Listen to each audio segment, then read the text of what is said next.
And now, Sportsline Friday Night. Welcome to Sportsline Friday Night. I'm Eric Moon. Cole Sams is on assignment. It is quarterfinal week in the high school football playoffs. And as always, we'll begin with our Sportsline Game of the Week, presented by your Southern Idaho Honda dealers.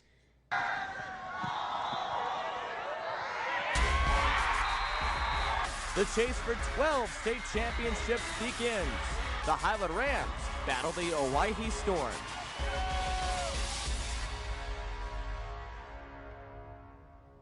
"364 days ago in this exact same scenario, the Highland Rams were upset in the 5A quarterfinals. Tonight, back at Holt Arena, Highland faced off with Owyhee for a berth to the semis. Redemption is on the Rams' minds as they take the field to battle the Storm. And Highland cashed in on its opening drive. Drew Hymas keeps it up the gut and reaches the goal line. That is a Rams touchdown. And Highland draws first. It's 7-0. Later in the quarter, first possession for Owyhee. Storm going forward on 4th and 10, but it's not gonna work because Cannon Coons is there for the pick. It would stay 7-0 after 1. Second quarter now. How about a Sportsline top play nominee for next week? Jackson Riddle finds a lane, skirts outside, and he is gone. A 75-yard house call puts Highland ahead 14-0. But Owyhee wasn't going away. The Storm and Matt Irwin respond with a run to the outside, and that is a hurricane running down the sideline for 6. Cutting the deficit to 14-7. And on the ensuing Rams possession, Gage Hawes picks off Hymas over the middle to set up a field goal that made it 14-10 Highland at halftime. But the Rams scored twice in the second half to pull away in a 28-10 victory. Highland faces Meridian in the 5A semifinals next week.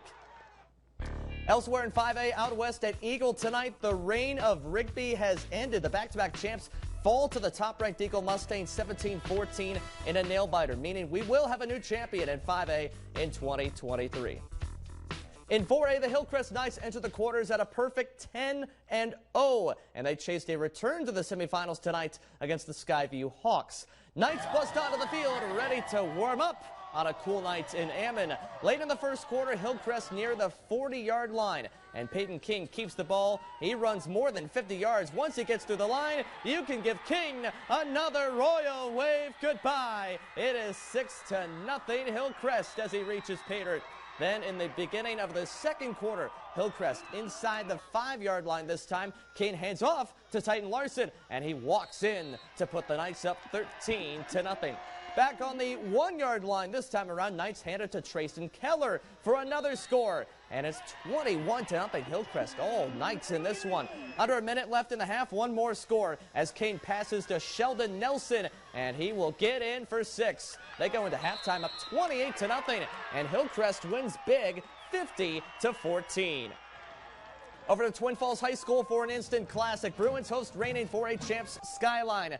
Grizz up 7-0 in the second. Carmine Garcia looks left to the end zone. He finds his man, Hamilton Woodruff, for the score. 2-point conversion was no good. Skyline, though, still ahead by 13. They get the ball back before the half. Handoff is to Omani Morel for the easy score. Skyline up 19-0 at halftime. Out of the break, Twin looking for a spark. It's Austin Crum to none other than Wyatt Solosable. It is a touchdown for the Bruins. Extra point is good, but they still trail by double digits. The first play after the kickoff, though, Morel finds a hole. He bursts into space, juking a defender, and he is gone, untouched the rest of the way. Skyline wins 44-20, setting up an epic rematch next week between the Grizz and the Hillcrest Knights in the 4A semifinals. No rain in Pokey tonight, but plenty of thunder on the field. Pocatello led Sandpoint 24-10 at halftime, and the Thunder stayed locked in the second half. That includes Riken Echohawk, who's out here breaking ankles on his way for a good gain. Nice play there, and here comes another one from him. It's another pass to the flat from Drayson Contreras, and Echohawk speeds down the sideline, running over a defender for more yardage and a first down. A thunderous hit, if you will. Pokey wouldn't find pay dirt on this drive, but they do get 3 points on a 40-yard field goal from Garrett Keller. Thunder kept running away with this one, winning 44-23. Pokey takes on Bishop Kelly in the 4A semis next week.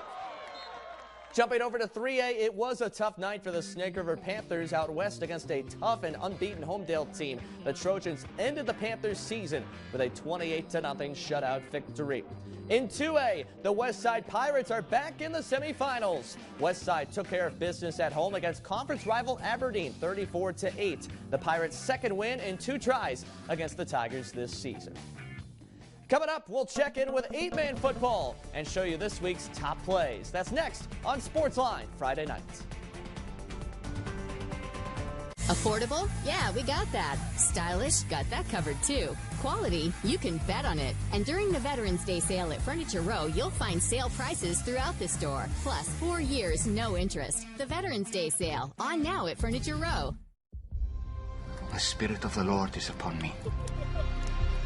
He has anointed me to proclaim good news to the poor. What do you want from me? Follow me. The Chosen, this Sunday at 8/7 Central on the CW. Check your local listings for the CW East Idaho. This is home. This is the place. We break it out. Hear it out. We sing it loud. Scream and shout. How this is home. 1, 2, 3, and 4. Let's get it ready to start the show. Put your hands up and let them go. If you with me, say This is home. Hey, yeah. This is home. Affordable? Yeah, we got that. Stylish? Got that covered too. Quality? You can bet on it. And during the Veterans Day sale at Furniture Row, you'll find sale prices throughout the store. Plus, 4 years, no interest. The Veterans Day sale, on now at Furniture Row. Welcome back. Before we recap the rest of tonight's games, let's check in with Kaisa Shippen and Skyline Basketball. Kai signed her letter of intent today to ball out at CSI, one of the top junior college women's hoops programs in the country. Kaisa says having family nearby helped her make her decision, and she feels the support from her family and friends. My grandma lives close, which is a big part of it because I love her so much and she's a big part of my life. But also, my cousin's going to go there, and I just love the coach. Randy's the best, the best there is. He's a great guy, and he has a lot of good principles in the way he develops kids, and I just like it there. It made me feel like a lot of people love me. I mean, sometimes you don't think about it as much, and you're like, oh, well, maybe I don't have that many people there, but this made me know that a lot of people are here and ready to support me. A late night 1A D1 battle in Holt Arena. Valley facing Butte County. Keaton Archibald avoids the defender, takes it down the sideline all the way to the house. And a good lead there for Butte County. Thomas Vargas taking control for the Vikings on their next drive. Gain the ball on the flat, stiff arming a defender. He's tackled inside the 15-yard line. Later in the drive, Aaron Damian breaking a tackle. He's in for the touchdown to provide a much-needed response from Valley, but it was all Butte County from there. Their response would be even bigger. Archibald pitches it to Brody Westergaard. Westergaard turns on the Jets. No one's going to catch this guy. He's on his way to a long touchdown run. All Pirates tonight. Butte County wins big, 52-20. Also in 1A D1 tonight, the Grace Grizzlies shut out the Kamiah Cubs on the road 20-0. The Grizzlies are also on to the semifinals, but awaiting them is the back-to-back state champion Oakley Hornets in a rematch of last year's state championship. Now, those are all of tonight's scores, but here's a quick look back at last night's games. In 2A, North Fremont dominated Bear Lake 54-6, knocking out the defending champs. Huskies face Westside next week in the semis. North Fremont is the higher seed in that matchup. And in 3A, Teton holds on to its double-digit advantage late for a 41-28 win over Buell. Timberwolves face the higher-seeded Homedale Trojans in the semis. You can see the highlights of these games on our Local News 8 YouTube channel and in the sports section on our website at localnews8.com and in the app.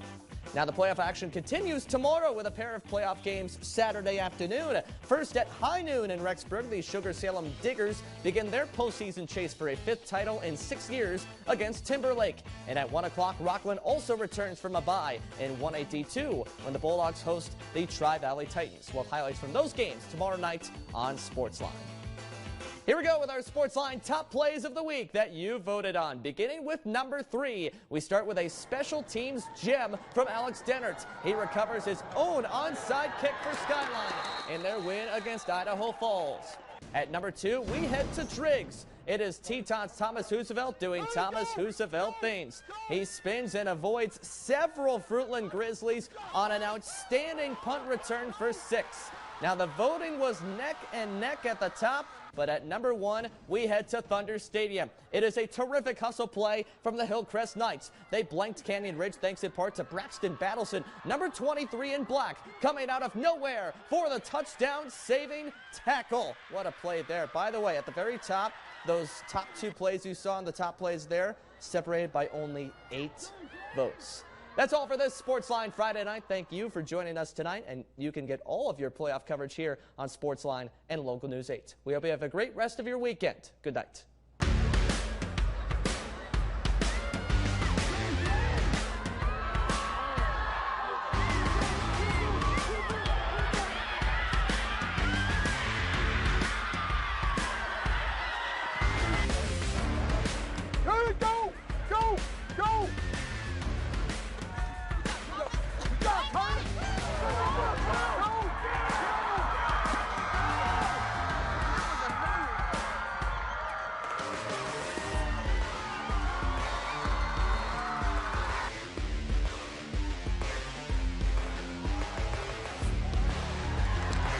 Your local news is now available on any of these streaming services and devices.